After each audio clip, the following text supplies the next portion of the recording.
Hola, muy buenas tardes queridos amigos. Nuevamente desde Betanzos, en este su canal Germán el Juglar del siglo XXI.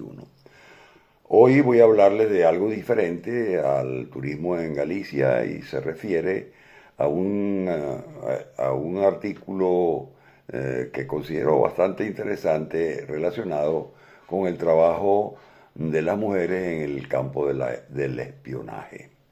Hoy, cuando el mundo mantiene la atención sobre lo que ocurre en el Oriente Cercano, entre Israel e Irán, y con la acción del presidente Trump de bombardear las instalaciones nucleares de Irán, han aparecido en la prensa y en las redes sociales noticias sobre la presunta participación de una mujer llamada Catherine Pérez Chagdan, una periodista y analista francesa, quien supuestamente habría participado en actividades como espía del Mossad en favor de Israel, lo que le habría permitido a los israelitas obtener información valiosa para las incursiones de bombardeo de esas instalaciones nucleares y para la eliminación quirúrgica de altos mandos iraníes.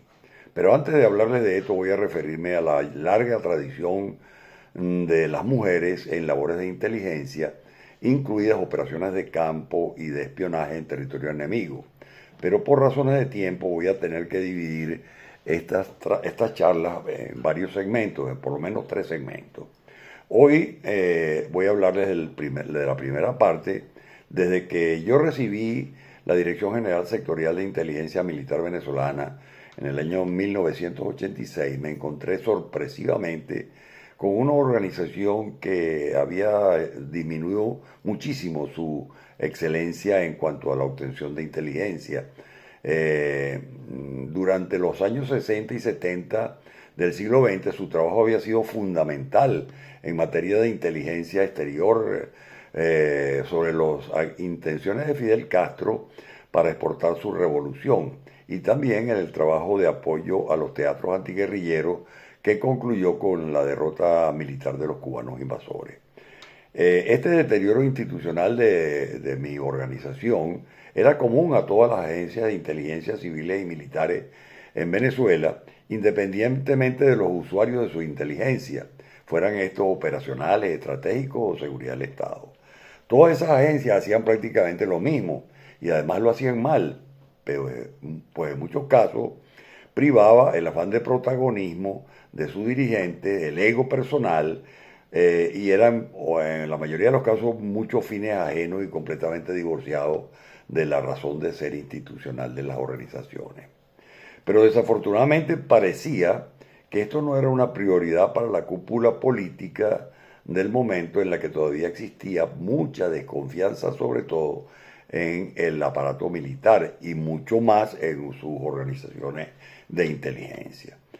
Traté inicialmente de recibir asesoramiento de la que siempre consideré la mejor agencia de inteligencia exterior del mundo, el Mossad israelí, oficialmente conocido como Instituto de Inteligencia y Operaciones Especiales, cuya función principal es recopilar información y producir inteligencia contra las amenazas de Israel y llevar a cabo operaciones encubiertas y operaciones de contraterrorismo a nivel mundial, protegiendo los intereses del Estado de Israel y la seguridad del pueblo israelí. Pero por razones diferentes, que a las que no voy a mencionar aquí, no pude obtener ese apoyo. Busqué apoyo en otras agencias europeas y lo obtuve. Pero esa es otra historia, y esta introducción solo me la estoy haciendo para entrar en el tema que hoy quiero desarrollar, y es la importantísima labor que desempeñan las mujeres en el trabajo de producción de inteligencia, las mujeres espías. Poco a poco fui dándome cuenta de que el trabajo de análisis de las informaciones obtenidas por los órganos de búsqueda para producir informes de inteligencia era desarrollado por mujeres profesionales en varias disciplinas, bien entrenadas y capacitadas en la metodología de dicho trabajo, y frecuentemente de mucho mejor calidad que el que hacían sus compañeros masculinos. De ahí que durante mi gestión casi todo el personal de análisis de inteligencia fueron mujeres. No era un descubrimiento mío, puesto que los secretos mejor guardados de la Agencia Central de Inteligencia Norteamericana, CIA, es que sus espías más talentosos son mujeres, sobre todo en el campo del reclutamiento. Siempre han sido las mujeres las que han asumido roles muy importantes en materia de inteligencia en periodos de guerra. Hoy voy a mencionarle algunos casos. El caso primero es el de Margareta Gertrude Zell, más conocida como Mata Hari, una bailarina, cortesana y espía que el deuxième Bureau francés la reclutó para que sedujese al príncipe Guillermo de Prusia y obtener secretos militares, aunque en realidad la agencia francesa no sabía que el príncipe no tenía mayor poder de decisión en el ejército prusiano. Ella trató de hacer obtuvo algunas informaciones, pero ninguna relevante. Y en la primavera del año 1917, Francia estaba sacudida por grandes motines dentro del ejército tras el fracaso de la ofensiva de Nivelle y junto con una gran ola de ataques que hacían que Francia pudiese colapsar como resultado por el agotamiento de la guerra. Entonces, un nuevo gabinete bajo Georges Clemenceau llegó al poder y estaba muy comprometido en ganar la guerra. Y en ese contexto, tener una espía alemana a quien poder culpar de todo lo que había salido mal en la guerra hasta el momento era lo más conveniente para el gobierno francés, lo que convirtió a Mata Hari en el chivo expiatorio perfecto. Explica esto que el caso en su contra recibió la máxima publicidad en la prensa francesa y llevó a que toda la importancia de la guerra, todo lo que ella había hecho durante la guerra tuviera una importancia exagerada. Pero realmente nunca se pudo probar acciones importantes de espionaje de Mata Hari en favor de los franceses o en favor de los alemanes. Otro caso de mujeres espías famosas es el de Yoshiko Kawashima, considerada una de las mejores agentes de Japón durante la Segunda Guerra Mundial. A pesar de haber nacido en una familia noble, fue enviada a Japón tras la caída de la dinastía Qing, donde trabajó como espía para China, primero durante la Segunda Guerra Sino-Japonesa y luego en la Segunda Guerra Mundial. Al morir su padre y ella cumplir 18 años, fue adoptada por Naniwa Kawashima, un ex mercenario y espía en Japón, y en 1928 en Shanghái se encontró con un general japonés llamado Takayoshi Tanaka, quien decidió protegerla con la idea de convertirla en su ayudante como espía. Su primera misión en Shanghái fue crear el caos y servir como excusa a Japón para invadir la ciudad, logrando su objetivo. Más tarde utilizó una serie de asesinatos falsos para intentar persuadir al ex emperador Kim Puyi de convertirse en el gobernante del recién formado estado japonés de Manchukuo. Aprovechando sus orígenes aristocráticos, se relacionó con las personalidades más destacadas de Manchuria y Mongolia para obtener información. Además, entró en combate en varias ocasiones, llegando a comandar un contingente de 5.000 hombres para perseguir a los independentistas manchúes. Al final de la Segunda Guerra Mundial, con la derrota japonesa, fue detenida en China y ejecutada en 1948.